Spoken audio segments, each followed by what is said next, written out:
நடைபெற்ற 18வது மக்களவைத் தேர்தலில் தமிழகத்திலே இந்தியா கூட்டணி ஒரு மகத்தான வெற்றி பெறுகிற நிலை என்பது ஏற்பட்டிருக்கிறது. அநேகமாக பதிவாகியிருக்கிற வாக்குகளில் 50% மேற்பட்ட வாக்குகள் இந்தியா கூட்டணி வேட்பாளர்கள் வெற்றி பெறுவார்கள் என்கிற பொதுவான நிலை என்பது ஏற்பட்டிருக்கிறது. இந்த தேர்தல் வெற்றி அதேபோல் தமிழகத்தில் இந்தியா கூட்டணியை ஒருங்கிணைத்தது. இந்த இந்தியா கூட்டணியை ஒருங்கிணைத்தது மட்டுமல்லாமல் இந்த தேர்தல் காலத்தில் ஒரு வலுவான பாஜக அதிமுக எதிர்ப்பு பிரச்சாரத்தை மேற்கொண்டது.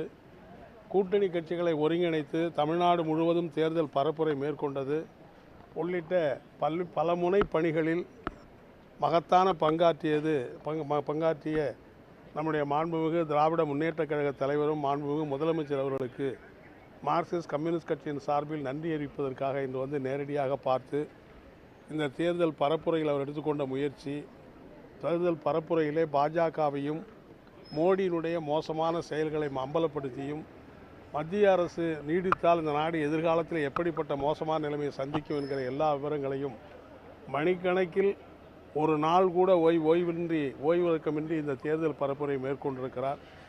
அந்த அடிப்படையில் இந்தியா கூட்டணி ஒரு வலிமிக்க தேர்தல் போராட்டத்தை தமிழ்நாட்டில் நடத்தியிருக்கிறது. இந்த போராட்டத்தில் இந்தியா கூட்டணி வேட்பாளர்கள் 40 பேரும் மகத்தான வெற்றி பெறுவார் என்கிற நிலைமை உருவாகியிருக்கிறது. எனவே இந்த கூட்டணியை ஒருங்கிணைத்து இந்த தேர்தல் பரப்புரை மேற்கொண்ட இந்த தேர்தல் போராட்டத்தை ஒரு யுத்தத்தை போல பாஜகவை எதிர்த்த ஒரு யுத்தத்தை தலைமை தாங்கி நடத்திய பெருமை நம்முடைய முதலமைச்சருக்கு உண்டு என்கிற காரணத்தினால் மார்க்சிஸ்ட் கம்யூனிஸ்ட் கட்சியின் சார்பில் அவருக்கு எங்களுடைய நன்றியை தெரிவிக்கிற முறையில் வந்து நேரடியாக பாராட்டி நன்றியை தெரிவித்திருக்கிறோம். 40 தொகுதிகளில் நாங்கள் போட்டியிடுகிற திண்டுக்கல், மதுரை இந்த 2 தொகுதிகளிலும் கூட திராவிட முன்னேற்றக் கழக பொறுப்பாளர்கள், அமைச்சர்கள் அனைவரும் மகத்தான திராவிட முன்னேற்றக் கழக அடிமட்ட தொண்டர்கள் வரை அனைவரும் மகத்தான பணியாற்றியிருக்கிறார்கள். இந்தியா கூட்டணி கட்சி தலைவர்கள் அத்தனை பேரும் இணங்கி பணியாற்றியிருக்கிறார்கள். அந்த 2 தொகுதியிலும் கூட கூடுதலான வாக்கு வித்தியாசங்கள் நாங்கள் வெற்றி பெறுவோம் என்கிற நிலைமை என்பது ஏற்பட்டிருக்கிறது. அதற்கும் எங்கள் கட்சியின் சார்பில் மாண்புமிகு முதலமைச்சர் அவர்களுக்கு எங்களுடைய நெஞ்சார்ந்த நன்றியை தெரிவித்திருக்கிறோம் என்பதை நான் தெரிவித்துக் கொள்ள விரும்புகிறேன். கோயம்புத்தூர்ல வந்து 1 லட்சம் ஓட்டுகள் வந்து பாஜக ஆதரவாளர்கள் ஓட்டு வந்து காணவில்லை அப்படின்னு அண்ணாமலை அவர்கள் சொல்றாரு. அதுக்கு திமுக தான் காரணம்னு சொல்றாங்க. கோயம்புத்தூர்ல மட்டும் இல்ல, தமிழகம் முழுவதும் பல்வேறு இடங்கள்ல, சென்னையிலுமே 2 பாஜக வேட்பாளர் குற்றச்சாட்டை முன் வச்சிருக்காங்க. அதாவது தேர்தல் முடிகிற வரைக்கும் அவங்க வந்து தேர்தலெல்லாம் தேர்தல் வாக்குப்பதிவு முடிகிற வரைக்கும் இதை பற்றியெல்லாம் அவங்க ஒன்றும் சொல்லலை. ஏற்கனவே தேர்தல் ஆணையம் இந்த வாக்காளர் பட்டியல் சரிபார்ப்பது போன்ற பல காரியங்கள்லாம் அவங்க சொல்லியிருக்காங்க.